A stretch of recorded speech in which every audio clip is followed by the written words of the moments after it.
All right. Armchair Quarterback Podcast is back. Dude, I am this week was a roller coaster of emotions for a lot of us here in the league, so yeah, I mean, coming on, I wasn't feeling very well last week, so I'm kind of still getting over that a little bit. But back week 8 to film this podcast. Pretty excited about it. Not so excited about the results of my team from week 8. Yeah, you've had a couple tough losses. Well, I'm talking 4 combined losses for less than 10 points. That's insane. Besides my murdering that Phillips gave me in week 1, I've lost every one of my matchups by less than 2 points. Did you beat the league median in those matchups? Not this week, but 2 times I did, 2 times I didn't. Okay. Yeah, that's a tough out. Meanwhile, I'm sitting atop the league here, sitting in first place. Thank God. My dog is like running all over the place right now. He is an absolute psycho today. But yeah, I snuck into first place here. Don had a bad week. I think he only put up like 100 points, 101 points, something like that. Didn't win. Didn't beat Justin. Didn't beat the league median. Drops 2 losses on there. I sneak in. I have not lost a game since I lost to Don in week 1. That's great. I mean, it's crazy because Jalen Hurts had like a quarter and a half of garbage time to put up numbers this week. It's every week. And he didn't do it this week, which I think made a real difference. Plus, Josh Allen being on bye for Don didn't help any matters either. Yeah, that definitely doesn't help. I do think Don has like a really amazing team. He was a victim of the bye-apocalypse this week, unfortunately. Had to put in some other guys who might not normally start. And some of the other guys just they didn't play well. I mean, Travis Kelsey still put up 10 points, but that's not Travis Kelsey numbers. Yeah, I mean, the guy's limping off the field every other play. I mean, we'll talk about the Chiefs a little bit when we get to Let's Overreact this week. Yeah, so, but yeah, lots to dissect here this week. But, I mean, we had some crazy games. Green Bay looked great. Cincinnati. Is Cincinnati the real deal? Is that going to be part of the Let's Overreact? Yeah, maybe somebody in there will be part of the Let's Overreact, but that is definitely a statement game by Cincinnati. I think every year there's a team that can't quite get over the hump. It was like the Bills with the Patriots. Back in the day was the Colts with the Patriots. A lot of people with the Patriots, so you kind of have to conquer your supervillain first. Maybe the old-time Chicago Bulls versus like the Detroit Pistons. You always have to overcome a certain team. That nobody's going to take the Bengals seriously until they started beating the Steelers and the Ravens. Right. And they've done both. That they've done that, I think they're a legitimate. Obviously, they're definitely in contention for the playoffs. They're leading the AFC. Is that East? AFC West, South, North. No, I don't even know. I don't know. North. AFC North. All AFC the terrible North. states Jesus division. Christ. But yeah, there's just been like, I mean, they have played unfathomably well. I mean, Joe Burrow I didn't expect him to play at this high of a level coming off the every ligament in your knee being torn injury. And I don't think anybody saw Jamar Chase being as good as he actually is. Like, he's one of the best wide receivers in the league. Yeah, definitely has the talent, the speed. He's got the hands. Who would have thought after watching preseason, which is just another argument in the favor that preseason just doesn't matter. But yeah, they definitely look legit. A funny story about this week setting lineups is I had CJ Uzama queued up to pick up as my tight end. I had an empty spot for most of the week. And because we have such roster limitations, I couldn't bring myself to drop like a Jerry Jeudy for him. That's so I ended up trading Jerry Jeudy for Ricky Seals-Jones, who got 9 points, which is pretty decent for a tight end. Yeah, exactly. That's nothing to be mad about. But I had my finger on the trigger. I was ready to go with Uzama, and I just didn't do it. I picked up Uzama in another league of mine because I think I have Dawson Knox in that league, and he was on a bye, and he's also still doubtful. So I went ahead and picked him up, and I got a text, and I hadn't even watched the game, and my friend was like, "What insider knowledge do you have that you picked him up?" And then he ended up, and he only had 1 touchdown at that time. Yeah. So then he ends up with 22 points. I mean, solid pickup. Patriots, 7 touchdowns. Amazing. The Chiefs scored 0 touchdowns, and the Patriots scored 7. Yeah. What's that? How's that going for you? It must have been a bones day for the Patriots. If you're not familiar with that, seriously, I'll look up the TikTok for you. But yeah, the Patriots looked. I mean, I know it's the Jets, and I know the Jets are absolutely terrible, absolute dumpster fire. I don't even know the guy's first name, Mike White. I think you meant Joe Flacco. Yeah. Well, we get to see a little Flacco this week. I know Spitzer's probably really happy about that. But yeah, I mean, they looked so bad, but you have to be doing something right. Even playing a bad team to put up 54 points. The Jets are complete shit. I mean, I think the Patriots probably would have let off the gas a little bit had they not had the ball on the goal line for like the whole second half. I mean, Damian Harris, 2 touchdowns, 14 carries, 106 yards. He's the real deal. Even Brandon Bolden came into play, and J.J. Taylor getting 15.1 points. I mean, even the red zone guy was confused. Every time they'd go back to the game, the Patriots are on the goal line again. He's just like, I don't even know what to say anymore, folks. Just like, there's going to be another Patriots touchdown. Are the Giants good? Their defense is good. Their defense is good. Sam Darnold is not good. No, Sam Darnold is not good. More on him later. Yeah. But Carolina putting up 3 points against the Giants, and Carolina has a pretty legitimate defense, and they give up 25 points against the Giants. Yeah, I mean, Dante Pettis got in the end zone for the first time in 3 years, so that's nice. Giants' defense has been good each week. They're keeping them in games for the beginning of the game until their offense can't do anything, and then they usually the dam breaks in the second half. It didn't happen this week though. So yeah, Darnold got benched for the whole fourth quarter, I believe. Matt Rule said he's trying to light a spark. I don't know what kind of spark PJ Walker is going to give to you. What is that? A spark? I think we know what Matt Rule is at this point. Oh my God. He's in the lime cutting conversation. Just not a very good pro football coach so far in his young career. Right. And just to see them come from a 3-0 start to where they are now, 3-4, so they haven't won a game. Darnold trade rumors swirling. Yeah. There's probably going to be a lot of trades this week. I'm pretty excited about that, but there's a couple no surprises here. Cardinals 7-0, beat up on the Texans. No doubt, no really main issues there. Tampa Bay 38 points against Chicago. I mean, neither one of those games were even close for even 5 minutes. I mean, they're just absolute maulings.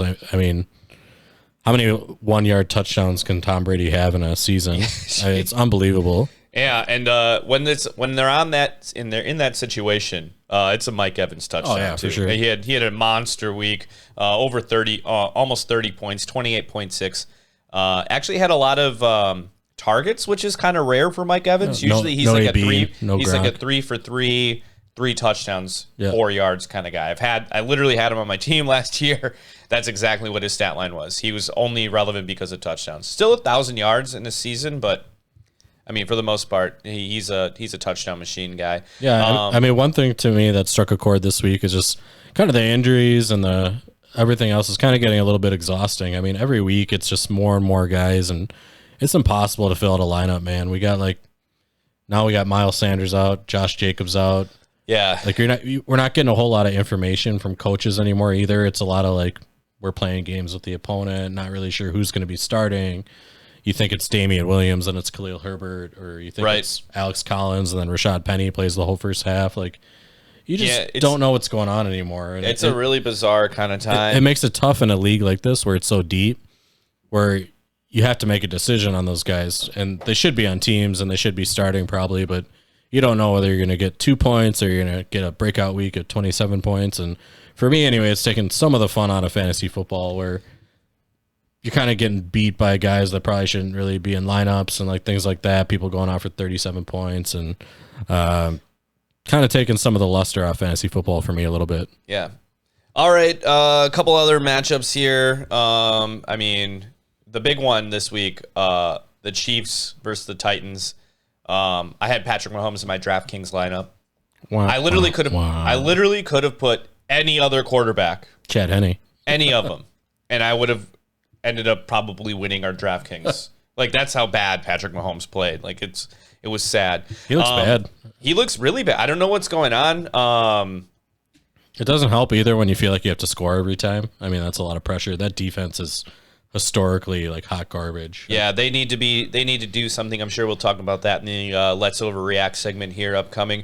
Ryan Tannehill, good. Derrick Henry, Apparently, he got a text saying only quarterbacks win the MVP, and he was like, "Hey, let me throw a touchdown real quick. Let me get in that conversation." Here's the thing: like Tannehill could have passed for that touchdown, and I would have won my matchup. Yeah. So you just flip their stats. Like let Derrick Henry run it in, let Ryan Tannehill throw it in. That's what they're supposed to do. That's their positions. Right. Yeah. Let's get it together, Titans. But yeah, AJ Brown, he's back. Julio Jones, not good this week. But the Titans really, I don't 27-3. I mean, they made that's a statement to make. Hi, friend. Hey, Louie. Guest star. This is Louie, everybody. This is my dog, Louie. Hi. He is a jack-o'-lantern right now. Louie, hey, get down, please. Get down, please. Hi. Who are you going to start this week? Oh man, that's too funny. But yes, the Titans look good. They are a really good team, and they are definitely in contention for the Super Bowl, in my opinion. But yeah, Louie, lay down. Lay down. Down. Chill. Oh my God. He is absolutely crazy today. A lot of energy with the dog. But yeah. Clearly So he didn't lose his matchup last night like me. no, he's riding really high off my narrow victory. I beat the league median by 0.55 points. Unbelievable. I mean, that's fantasy football, though. It's just a couple points here, a couple points there. I could be sitting 8-6 instead I'm sitting 6-8 and kind of left scratching my head you're as definitely what comes not- next. The good thing is though, like even sitting at where you are, you're definitely not out of making the playoffs. Always those last couple slots are usually come down to the last week, and I know you eked out a couple there and snuck into the playoffs, and yeah, I mean that's just how our league goes. Usually, the top couple teams start to kind of pull away from the pack at this point in the year, but there's always those last couple slots, that are big. And with the 2-0 this year, you can make up some ground. There's still 7 weeks of regular season left, which that's 14 wins if you go 2-0 every week. So lots can change too. Oh yeah. All right, should we get into Let's Overreact? Yeah, I want to do a couple things in Overreact. I have a couple new ones. Cool. And then I want to review a couple ones that we had at the beginning of the season to see were they overreactions or were what we saw week 1, was that actually what we were actually going to get? Yeah. So Let's do it. we're going to review a couple and then we'll go over some new ones. So in one of the review ones, one of the first ones we did was about wide receiver, about Amari Cooper finishing as the wide receiver 1, which he was after week 1. Yep. Hasn't really come to fruition. He is currently sitting at the number 27 wide receiver. Oh wow, he kind of fell off. Yeah, and probably not even the number 1 receiver on his team anymore. CD Lamb is higher than him. Yeah, CD Lamb really kind of coming into his own.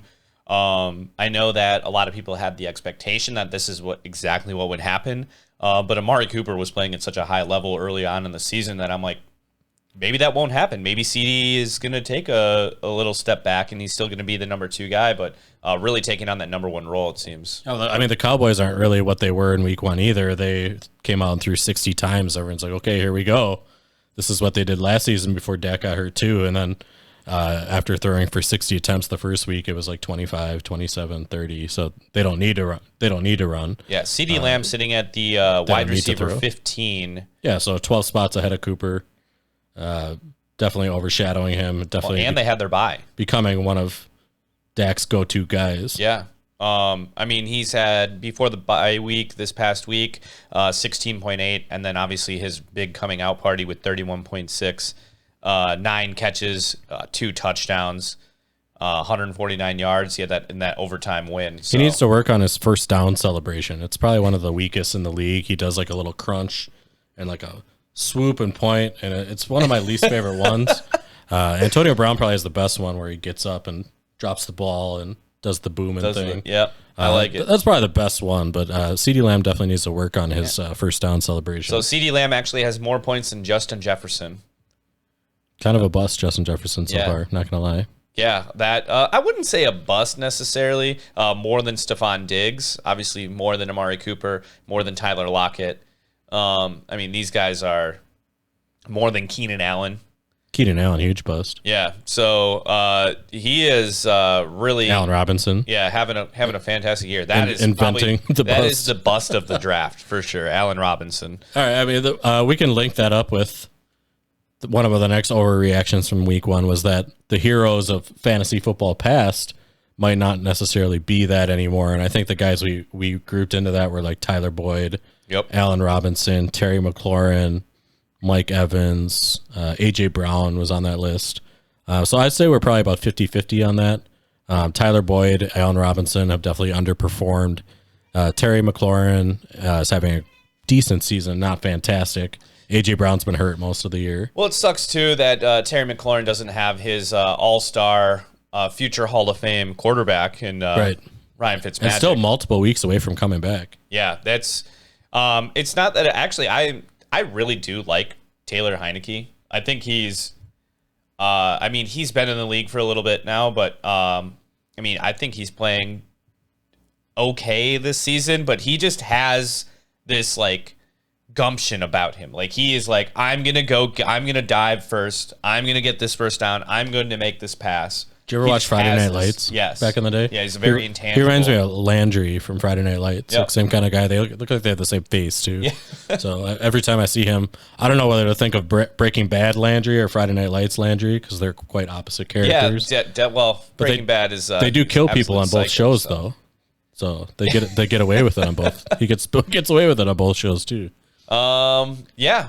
Anything? What else we got on Let's Overreact? So wide receiver, we had Antonio Brown.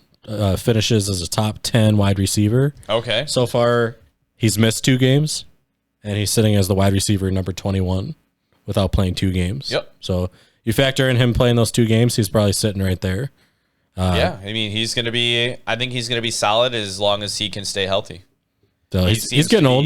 Getting old. He seems to be, though, Tom Brady's kind of go-to guy in that. So not so much an overreaction on that one. That has held true pretty frequently. The other one we had was Mike Williams, finishes as a wide receiver 1. Where is he sitting at now? He's currently the number 9 wide receiver. So Okay. that also was not an overreaction. Yeah, he very well could still finish there. Did he sit out? He was on a bye this week. Oh, he's on a bye. Still sitting at number 9. Had a bad week against Baltimore, but Baltimore manhandled the Chargers last week. So that game is over by halftime. Yeah.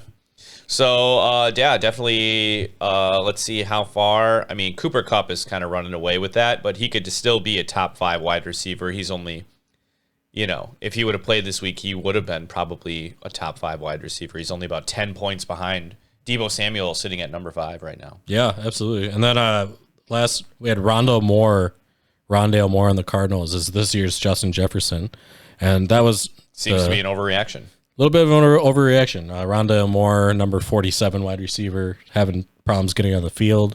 AJ Green's kind of solidified his role in that offense. And we do have this year's Justin Jefferson, which is Jamar Chase. So one of the new overreactions. He's not even this year's Justin Jefferson. I think he's this year's Jamar Chase. Yeah. You know what I mean? We're going to be talking about Jamar Chase's season and how good he is for future seasons. Yeah, and so...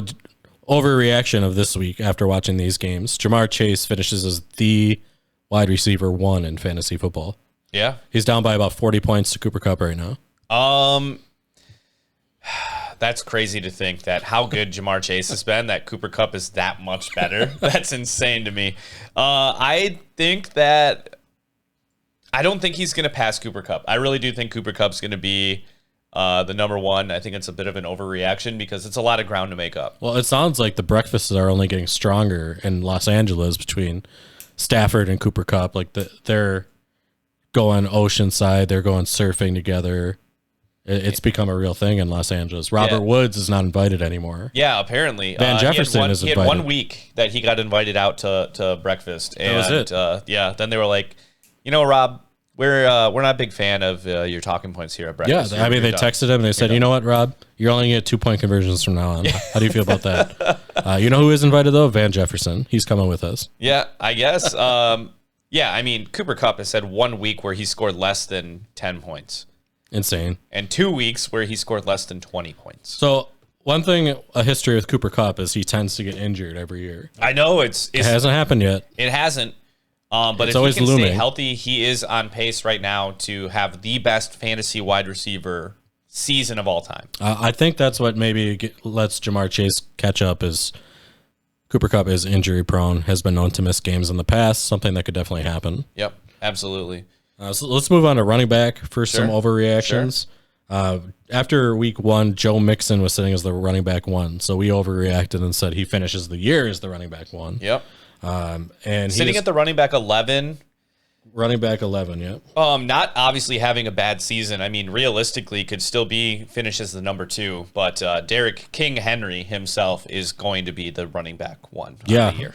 So another overreaction is Jonathan Taylor overtakes Derrick Henry as the running back 1, currently trailing by about 50 points. Yeah, I can't imagine that happening again. Derrick Henry, even having, I'm not even going to say he had a down week, but he didn't score a rushing touchdown. He is still sitting as the number 1 fantasy player in our It's league. insane. Jonathan Taylor above Tom ripping Brady runs off by though. about half a point or so. Jonathan Taylor, 25, 30 points a game. Yeah. I could see Jonathan Taylor being really solid the rest of the season, but I expect that to be. He just has really kind of solidified himself as their go-to running back. They're not really, I guess Nyheim Hines and some other people are getting involved, but Jonathan Taylor is that dude. Like, he is getting the majority of touches. That is his backfield, and he looks great. Yeah, he looks amazing.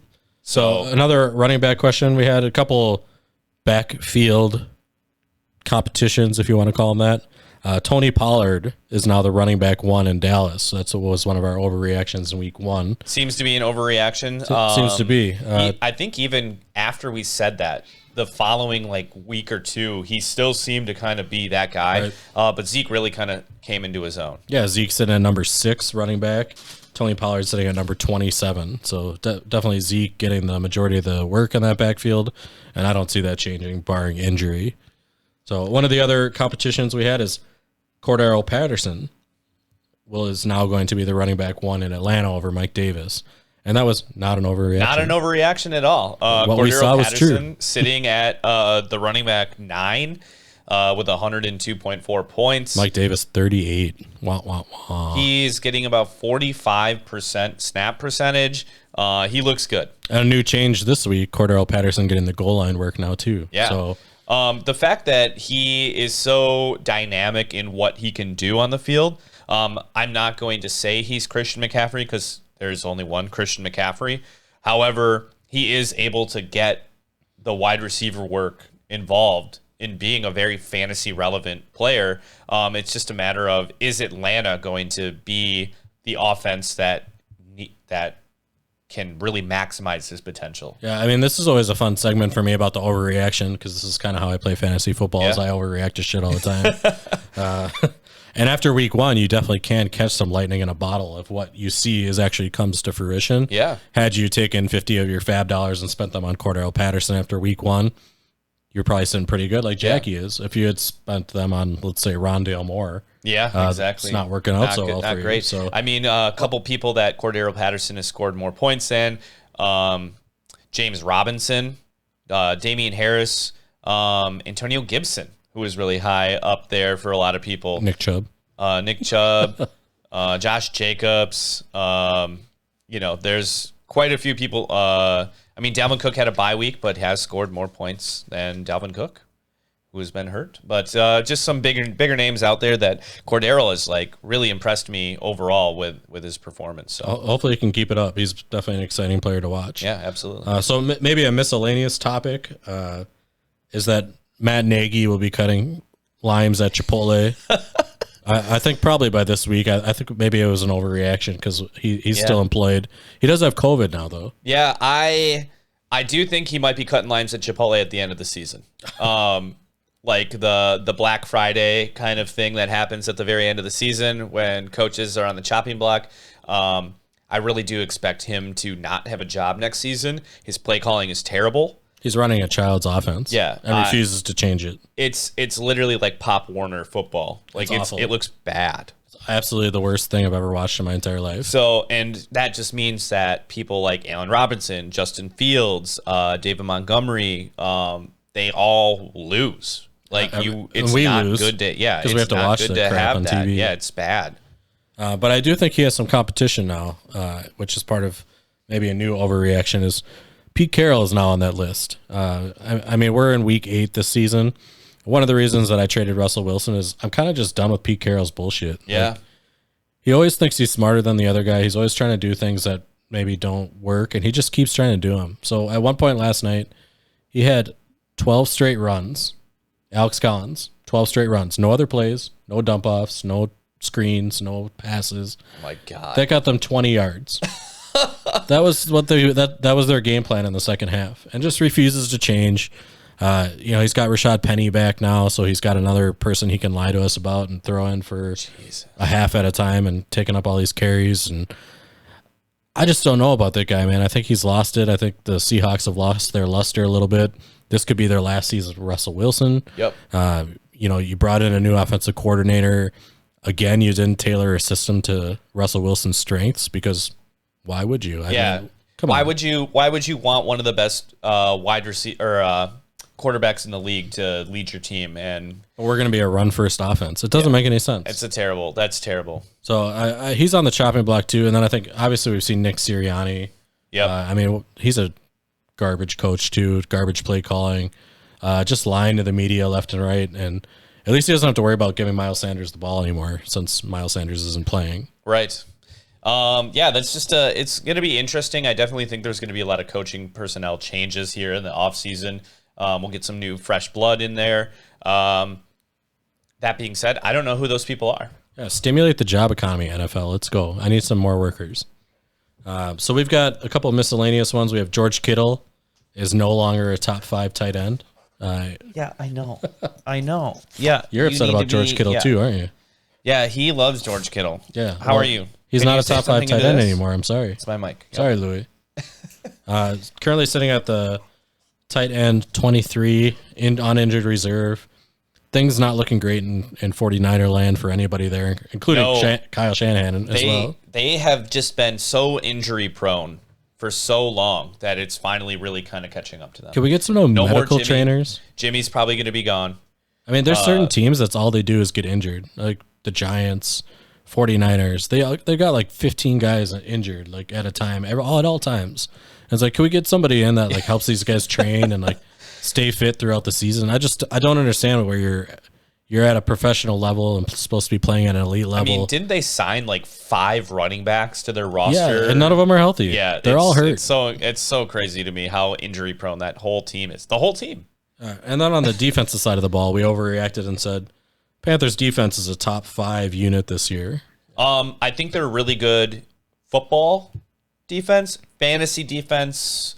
I mean, as a person that has them on their team, they have been not meeting the expectation that I set forth. I made the decision to drop the Baltimore Ravens defense last week, and they absolutely dismantled the Chargers. Obviously, this week was a little bit different, but who knows? It's just a really interesting mix. I can see them getting about 6-7 points, which is solid for a fantasy defense, but it's not scaring anybody. They're sitting at the number 12 defense right now. And I think it's one of those defenses where the offense isn't doing them any favors. They're on the field all the time. The Panthers cannot convert a third down. Robbie Anderson cannot catch a pass. That Vikings game I watched a couple weeks ago, balls are bouncing off his shoulder pad, his helmet, his knee, just like whatever. They just can't convert anything. Receivers dropping balls left and right. Yeah. So I think the Panthers have seen what they've gotten out of Sam Darnold now. So overreaction going forward is that Sam Darnold is officially the first quarterback non-injury related that will be benched this season. Yeah, I could definitely see that happening. Another one that I think that might actually happen too, Jimmy Garoppolo. Trey Lance looks better suited for that offense. Yeah, he also hasn't really impressed me all that much with what we've seen. He did get a start. He is a fantasy relevant quarterback because of his rushing ability. However, he did nothing in that game that really impressed me. I mean, I think the Panthers have seen what they got out of Darnold now and kind of mortgaged their future a little bit to get him. And it's like, well, some of the tendencies he had on the Jets are rearing their ugly head again. Right. Being turnover prone, not really taking any shots down the field, really low accuracy. It has gotten them to enter back into the Deshaun Watson sweepstakes as well. Yeah, that should be really interesting. It should. We'll see if he gets traded. I personally don't think he's going to get traded. However, there are a lot of swirling trade rumors regarding Deshaun Watson, so that'll be really interesting to see what happens there. I do honestly think the second he gets traded, he goes on the exempt list anyway. I think it's going to happen. They're all. So one of the biggest things about the Deshaun Watson situation is there's no criminal charges being brought up. Sure. It's all civil lawsuits. Sure. So if there is if something would have happened by now, I think that he would be on the exempt list for sure. But I mean, we'll see. It is still a risky play. You don't really know what you're going to get. How in football shape is he? I've heard nothing about what he's doing in his time that he's not playing football. He's good at stretching. Yeah, apparently.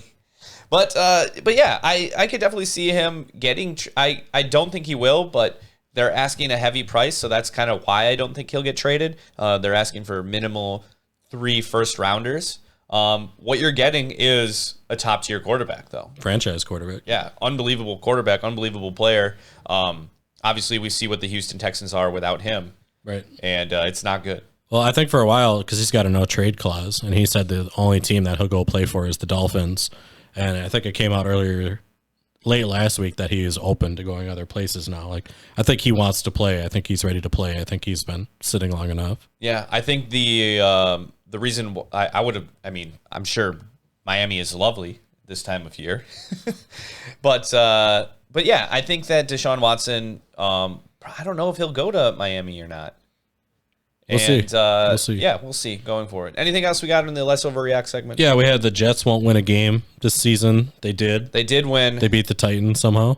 Who just beat the Chiefs. Oh, my God. What is happening this year? And then we also had that the Jaguars will not win a game ever again. And they won. They won. They won in London. Guess who they beat? No, did they win in London? Yeah, they beat the Dolphins. Yeah, they beat the Dolphins. There you go. Throwing the entire state of Florida and the entire franchise of Miami into complete shambles. Yeah, that was a crazy game. I actually got up early and watched that game. And I mean, if you're going to beat a team, the Dolphins were probably the team that you were going to have the potential to beat. Yeah, I do think they play the Jets. I don't even know what happens. I think the Jets and the Jaguars square off in a fate of fortitude later this season. So that's the number one draft pick bowl. Yeah. That'll be interesting. Is it possible that the stadium starts on fire and they have to cancel the game? And they could get like Charmin to sponsor the game and like just complete. Yes. Oh, that would be so good. Signify that the game's complete shit.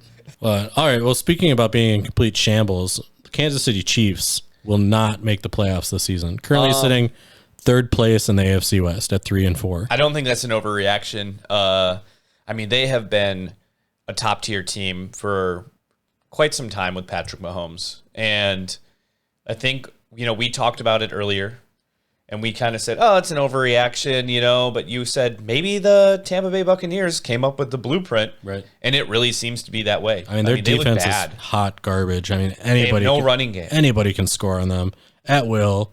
No defense, putting the offense again in a horrible situation all the time.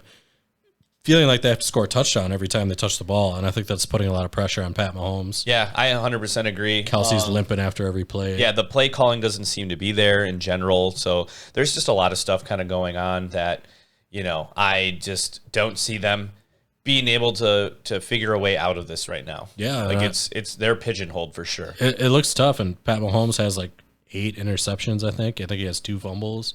One of the league leaders in turnovers for sure is him, which is crazy to think about from Pat Mahomes because that's just not what you're used to seeing. Yeah, I mean, he's been an all-star so far this season or so far in the past, and it does not look good. It's not a good thing. What do you think about Mark Andrews overtaking Travis Kelsey as the tight end 1? Currently, Mark Andrews has 92.1 points and Kelsey has 99.8. Yeah, I mean, Mark Andrews, obviously, when you look at it, too, you got to look at it in, like, the ways that the offense are moving, right? So the Ravens are able to move the ball. They're able to get the ball into their hands. They look good. They look good.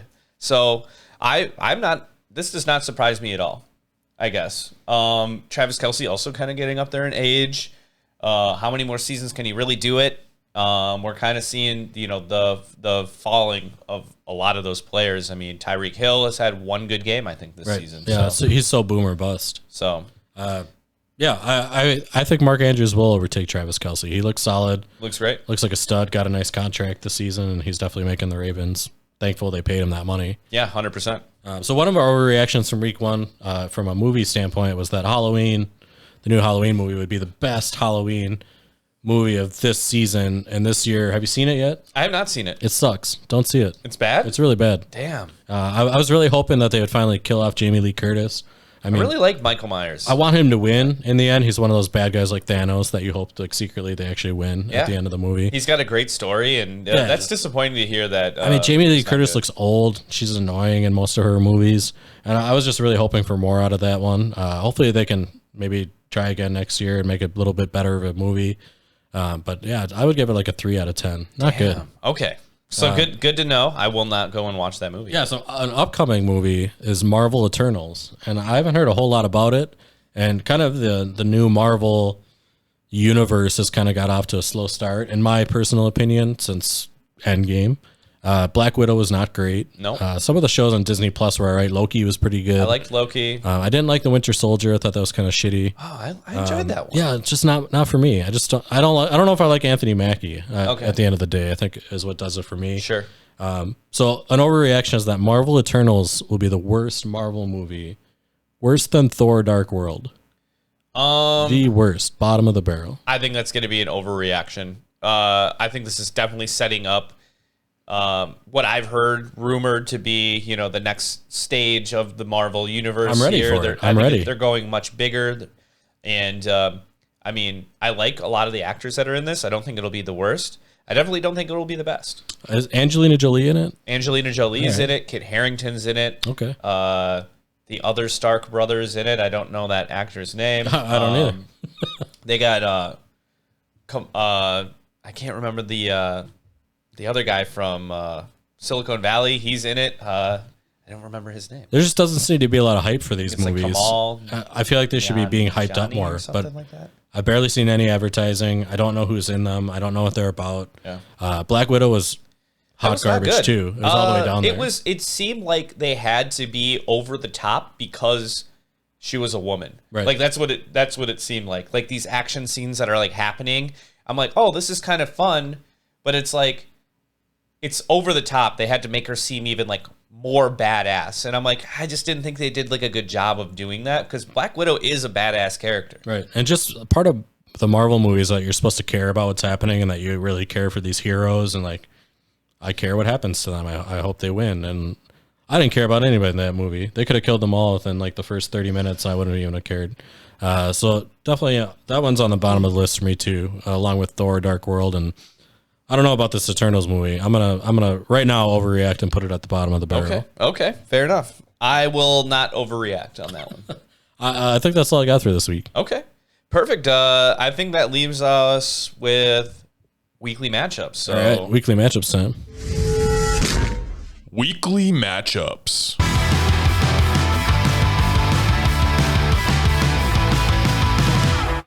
So yeah, that's the new drop for the weekly matchups here. I'm pretty excited about it. I made that last week. I think a handful of people, got that Snapchat about it. So we'll hopefully have some more drops going forward with different segments. Working on a Let's Overreact one, and yeah, we'll have some more of that stuff in the future. But as I said, weekly matchups. Let's break it down. First one I got here is not on the right week. Honestly, was this our matchup of the week? Yeah, we're starting out with our matchup of the week. Yeah, why don't we start one down from there? Oh, you did the drop? Oh, I did the drop. Oh, no, going back now. No, we'll go back. So yeah, we do have a matchup of the week, but we'll get back into that. We'll go to the next one first. Yeah, we're gonna start off with Kirill versus Pat. I don't think there's a lot to talk about here, but Pat put up 42 points against me this past week. Obviously has the worst team. A shell of Allen Robinson. Jimmy Garoppolo is probably going to get benched. He might get something in Deshaun Watson. We'll see what happens this week. But Kirill's also kind of got a banged up team. No Miles Sanders. DK Metcalf, not good right now without Russell Wilson. He does have Tyreek Hill. So he's got a couple guys that are great. I mean, CeeDee Lamb, Ezekiel Elliott. So he'll put those guys back into his lineup.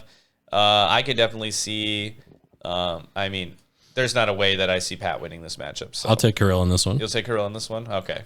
Moving on. I got team Nick Seacott versus team Sneaky Nico with Erica. And this will be an interesting one. Patrick Mahomes is questionable. Chuba Hubbard looked bad. Sony Michel not really getting any work. Erica's got a banged up team. Christian McCaffrey's still on IR. Justin Jefferson coming back though. Interesting. I'm gonna keep rolling Nick. I pick Nick every week. I think his team's really strong. Yeah, Matt Stafford, DeAndre Swift, he got over a lot Hopkins. Got over a lot of the injury problems he had from earlier in the season, Yep. and came out the other side 8-6, sitting at number 6 in the league. It's a very strong team. Yeah, he's got a great team. Tony Pollard on the bench. Obviously, Zeke's kind of taken over that role a little bit, but might be a solid flex play. TJ Hawkinson, Michael Pittman looks great. So yeah, obviously I'm going to take. He's even got Julio Jones, Hamstring Jones. So I'm going to take Nick in this one too. Again, Erica's injuries are just they're piling up. And she unfortunately has no answer for that right now. So the next matchup, we've got first place, Return of the King, Hoppy, versus Jay Wald, who's had 2 really strong showings after losing Russell Wilson. Yeah, which is refusing to give up. No, I think that's great. I think it's bringing a lot of positive energy into his team too. So yeah, I think he. I'm eating my words every week. I was like, dude, I thought I offered you better for Devontae. Leonard Fournette, star running back now. Really tough matchup. Yeah, Tyler Lockett, unfortunately, kind of falling off now that he doesn't have Russell Wilson. But he's got Jamar Chase. Hunter Henry is now the dude in New England. He's going to be fantasy relevant every week. And he's getting Trevor Lawrence back from a bye this week. So we're going to have a pretty close match here. Not necessarily our matchup of the week, if you will, but definitely interesting. Should be a fun match. Dude, Kyle Pitts looks solid for me. Matt Ryan, Derrick Henry, obviously. Damian Harris. I think I got a solid team. I'm putting Khalil Herbert in right now. He's got San Francisco. They're banged up. That might be a good play. This is going to be a tough matchup. Again, I'm going to give myself the edge, and I think it's because I have the number 1 fantasy player in all of the land in Derrick Henry, the Yeti himself. Yeah, I mean, the one thing I think holds Justin's team back this week is just New Orleans got a great run defense. I think we saw what they did to Seattle last night. And a little bit different teams. Tampa Bay is obviously a better offense than Seattle is. Yep. But New Orleans very tough against the run. I think this game is going to be very close. I think it's going to come down to the wire. I'm going to go for an upset pick of the week. I'm going to say that this is the highest scoring matchup of the week. Yeah. I'm going to say that you both hit the median, but I'm going to say Justin edges you out. Okay. It'll be an interesting shakeup here. Then we'll go into your matchup here against Rubicon Revengers here and David Getty. Yeah, my team's just in shambles now. Devontae Adams going on the COVID list. Yeah. Outside shot that he plays, probably not, though. Probably not going to happen. You got to have 2 negative test results. And the way the timeline is kind of shaken out to be, it sounds like he's going to be inactive this week. If it was a Sunday game, I'd be all good. Yeah, I think it's not. I think he'd be fine if it was a Sunday. Not. But on the short week, on the Thursday game, that's going to be tough. Dak, who knows? Again, dealing with an injury. Yeah, you're gonna have a tough week this week without those guys here. However, even though David, spacing out there, doesn't really have any injuries anymore. He's kind of past that. Jerry Jeudy probably coming back this week. Yeah, just in time to play my team. Thanks. However, he has a tough matchup with Miami. Buffalo. They're playing Buffalo. Buffalo is other than the Titans, they seem probably the number 1 defense, yeah. They seem to be really solid. So he's got 800 Dolphins on his team. I don't know why he's not Fins for the wins. Might want to ask Jackie if she has that trademarked, if you can purchase that from her.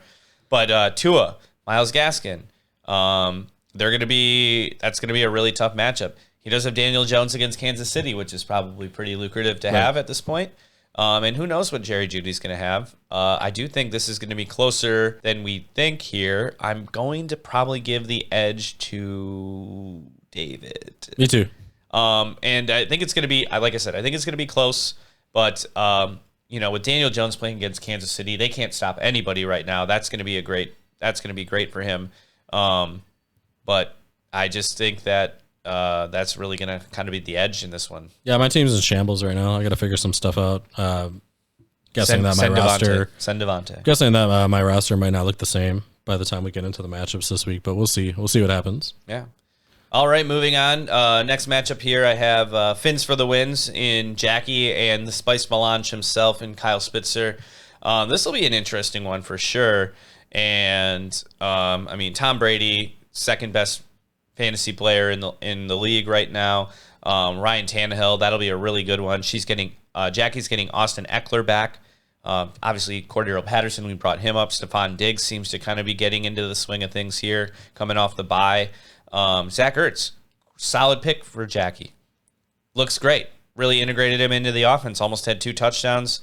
And, this is going to be a good matchup. We got a lot of good matchups this week. Yeah, absolutely. Good teams.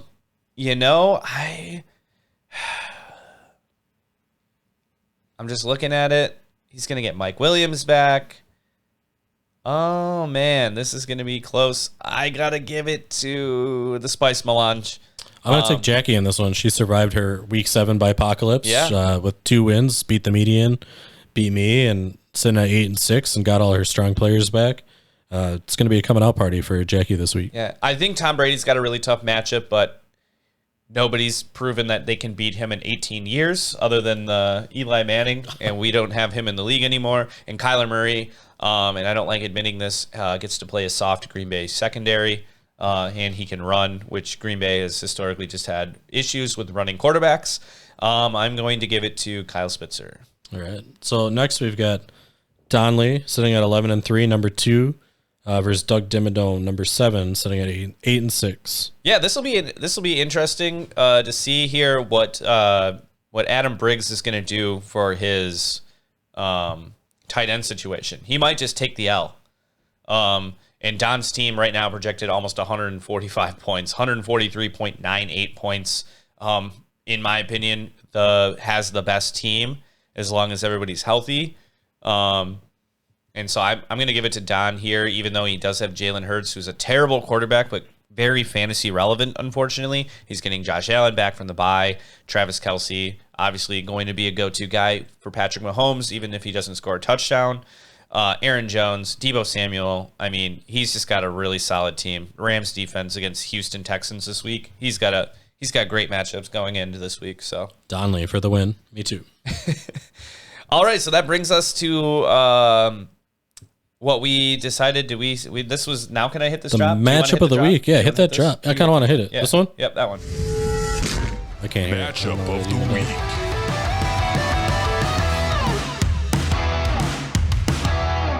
All right, in the matchup of the week this week, we have Week 7 Jets fan, who Mike did not survive his apocalypse in Week 7. Did he? He got a win. Did win. He played but he did not beat the median. That's right. Against last place in Kyle Phillips, who almost hit the high score this week without a defense or a tight end. Yeah, his team's incredible. Cooper Kupp getting like 30 points a game for you. And neither one of his starting running backs. Yep. Nick Chubb's coming back. Dalvin Cook's coming back. Joe Burrow, stud against the Jets, which could actually backfire, unfortunately. They could be up by so many points that Pittsburgh's got a tough run D as well. Yeah. So I really do. Amari Cooper. It'll be interesting to see what he's going to do for his tight end position right now. Projected currently 123, no tight end starting. Mike is projected 128. Jonathan Taylor, Aaron Rodgers, Najee Harris, Antonio Brown should be back. Justin Herbert. He's got a couple tough matchups here. I think Rodgers can get it done personally. He's not really, he's always proven that even tough defenses he can kind of handle. Cardinals have a hell of a defense. They do have a hell of a defense. So J.J. Chandler Watt. Jones coming back. It's crazy that you added J.J. Watt to that defense, and now they're like one of the best defenses in the league. So unfortunately, he has the Packers defense, so that could be a kind of a disadvantage here. But Justin Herbert against New England, tough defense, but we'll see what happens there. He's got Dalton Schultz here against Minnesota. With Michael Gallup coming back, that could go either way. Right. Yeah, hell of a matchup. Phillips says one of the best teams in the league. I'd put it up there with Donley and yourself and Michael, a couple of the other lineups, Spitzer. Yep. Just solid all around. Every position's got stars. Darren Waller's probably going to be back this week. I mean, he's just day to day. Okay. Well, he's on a bye. Oh, all right. Yeah, week 8 bye. Spoiler alert, he's not coming back this week. Man, it's going to be really interesting to see I got Ricky Seals-Jones for you, bud. Yeah. Trade advice. He's always looking for trades. But, man, it's going to be close. I'm going to give it to Phillips. Because even though he's projected slightly less than Mike here, without a tight end, so if he does somehow manage to do a trade or something like that for a tight end, Cooper Kupp is not going to get 17 points. Cooper Kupp is going to get like 28 points. Right. Like, that's just how that's going to go. So, and Dalvin Cook coming back off his bye should be healthy and good to go, ready to just tear up a Dallas defense there. So, yeah, I'm going to give it to Phillips. If Antonio Brown plays, and it's a big if, because let's be honest, the Tampa Bay can afford to give people a rest at this point. Yep. If Antonio Brown plays, I'm going to pick Michael. If Antonio Brown sits, I'm going to pick Phillips. Okay. Well, I think that's it. That does everything, right? I think that was our matchup of the week. I hope you guys enjoyed it. We're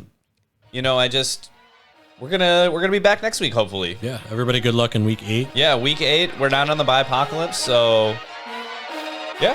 Good luck. Good luck. Peace out, guys. Have a good week, and good health and everything. I'm rambling. Good health, everybody. Sure.